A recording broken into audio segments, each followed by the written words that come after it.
Hi hello welcome back Pushpa mini vlogs. ನೋಡಿ friends, ನಮ್ಮ ಮನೆಯೆಲ್ಲ ಎಷ್ಟು ಸಿಮೆಸ್ಸಿಯಾಗಿದೆ. ಬೆಳಗ್ಗೆ ತಿಂಡಿ ಮಾಡಿಕೊಂಡು ತಿಂದಾಯಿದ್ವಿ. ಇವಾಗ ಮನೆ ಕ್ಲೀನ್ ಮಾಡೋ ಟೈಮ್. ಬೆಳಗ್ಗೆ ತಿಂಡಿಗೆ ಅಂಥೇಳಿ ನಾನಿಲ್ಲಿ ಅಕ್ಕಿ ಮತ್ತು ಉದ್ದಿನ ಬೇಳೆನ ನೆನೆಸಿಡ್ತಾಯಿದ್ದೀನಿ. ಹಾಗೆ ಒಂದು ಸಿಂಕ್ ತುಂಬಾ ಪಾತ್ರೆಗಳಿದೆ, ಅದನ್ನು ಕೂಡ ತೊಳಿತಾ ಇದ್ದೀನಿ. ಬೆಳಗ್ಗೆ ತಿಂಡಿ ತಿಂದ ತಕ್ಷಣ ನಾನು ಮನೆಯೆಲ್ಲ ಒಂದು ರೌಂಡ್ ಈ ಥರ ಕ್ಲೀನ್ ಮಾಡ್ಕೋತೀನಿ. ಫಸ್ಟು ಡೈಲಿ ಇದೇ ನನ್ನ ರೊಟೀನ್ ಆಗಿರುತ್ತೆ. ನನ್ನ ಏನೇ ಕೆಲಸ ಇರಲಿ, ಎಷ್ಟೇ ಕೆಲಸ ಇದ್ರೂ ಈ ಥರ ಡೈಲಿ ನಾನು ಮನೆಯೆಲ್ಲ ಒಂದು ರೌಂಡ್ ಕ್ಲೀನ್ ಮಾಡಿಕೊಂಡೇ ನಾನು ಮತ್ತೆ ಬೇರೆ ಕೆಲಸಗಳನ್ನ ಮಾಡ್ಕೋತೀನಿ. ನೋಡಿ, ಇವಾಗ ಅಡುಗೆ ಮನೆ ಪಾತ್ರೆ ಎಲ್ಲ ತೊಳೆದು ನೀಟಾಗಿ ಅಡುಗೆ ಮನೆ ಕ್ಲೀನ್ ಆಯಿತು. ಇವಾಗ ಹಾಲು ಕ್ಲೀನ್ ಮಾಡ್ತಾಯಿದ್ದೀನಿ.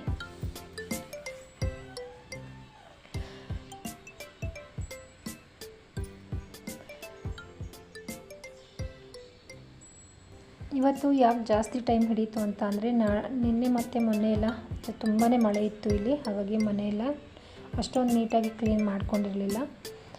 ಇವತ್ತು ಸ್ವಲ್ಪ ಬಿಸಿಲು ಥರ ಬರ್ತಾಯಿದೆ, ಹಾಗಾಗಿ ಇವತ್ತು ನೀಟಾಗಿ ಮನೆಯೆಲ್ಲ ಕ್ಲೀನ್ ಮಾಡ್ಕೊತಾ ಇದ್ದೀನಿ.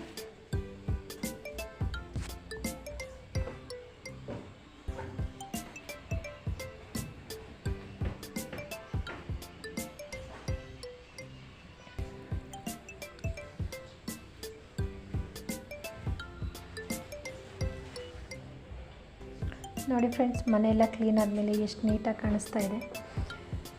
ತುಂಬಾ ಖುಷಿಯಾಗುತ್ತೆ. ಮನೆ ಗಲೀಜಾಗಿದ್ದಾಗ ನೋಡೋದಕ್ಕೂ, ಮನೆ ನೀಟಾಗಿದ್ದಾಗ ನೋಡೋದಕ್ಕೂ ತುಂಬಾ ಖುಷಿಯಾಗುತ್ತೆ. ಸೊ ಮನೆ ಕ್ಲೀನಿಂಗ್ ಎಲ್ಲ ಆಯಿತು. ಹಾಗಾಗಿ ಮುಗಿದಾದ್ಮೇಲೆ ಇಲ್ಲಿ ಮಧ್ಯಾಹ್ನ ಊಟಕ್ಕೆ ಅಂಥೇಳಿ ನನಗೂ ನನ್ನ ಮಗನಿಗೂ ರೈಸ್ ಮಾಡ್ಕೊತಾ ಇದ್ದೀನಿ. ಊಟ ಮಾಡಿ ಒಂದು 1 ಅವರ್ ರೆಸ್ಟ್ ಮಾಡಿ, ಅದಾದಮೇಲೆ ಒಂದು 5 ಗಂಟೆ 5:15 ಆಗಿದೆ. ಇವಾಗ ನಾನು ನನ್ನ ಮಗ ಕೂಡ, ಅವನಿಗೂ ಕೂಡ ಸ್ನಾನ ಮಾಡಿಸಿ, ನಾನು ಕೂಡ ಸ್ನಾನ ಮಾಡಿ ಪೂಜೆನ ಮಾಡ್ತಾಯಿದ್ದೀನಿ.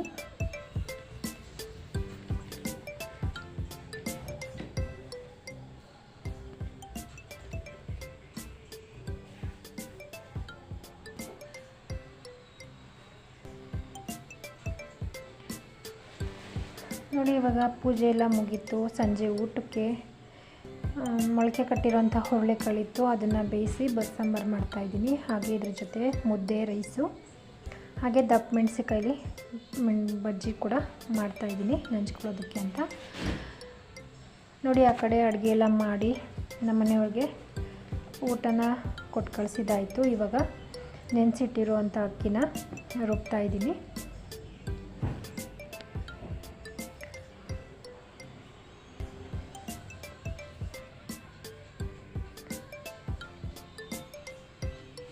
ಹಾಗೆ ಅಕ್ಕಿ ಕೂಡ ರುಬ್ಕೊಂಡಾಯಿತು. ಇವಾಗ ಬೇರೆ ಕೆಲಸ ಎಲ್ಲ ಕೂಡ ಮುಗೀತು. ಅಷ್ಟೊತ್ತಿಗೆ ಇವಾಗ 8:30 ಆಯಿತು ನೈಟು. ಇವಾಗ ನಾನು ಮತ್ತು ನನ್ನ ಮಗ ಊಟಕ್ಕೆ ಅಂತ ಕೂತ್ಕೊಂಡು ಊಟ ಮಾಡ್ತಾಯಿದ್ದೀವಿ. ನೋಡಿದ್ರಲ್ವ ಇವತ್ತಿನ ನನ್ನ ರೊಟೀನ್ ಹೇಗಿತ್ತು ಅಂತ. ಈ ವಿಡಿಯೋ ನಿಮಗೂ ಇಷ್ಟ ಆಗಿದ್ದಲ್ಲಿ ಲೈಕ್ ಮಾಡಿ, ಶೇರ್ ಮಾಡಿ, ಹಾಗೆ ನನ್ನ ಚಾನಲ್ನ ಸಬ್ಸ್ಕ್ರೈಬ್ ಮಾಡ್ಕೊಳ್ಳಿ. ಪಕ್ಕದಲ್ಲಿ ಬರೋವಂಥ ಬೆಲ್ ಐಕಾನ್ನ ಒತ್ತಿ. ಇದಾಗಿತ್ತು ಇವತ್ತಿನ ನನ್ನ ಮಿನಿ ವ್ಲಾಗ್. ನೆಕ್ಸ್ಟ್ ವಿಡಿಯೋದಲ್ಲಿ ಸಿಗ್ತೀನಿ. ಟೇಕ್ ಕೇರ್, ಬಾಯ್.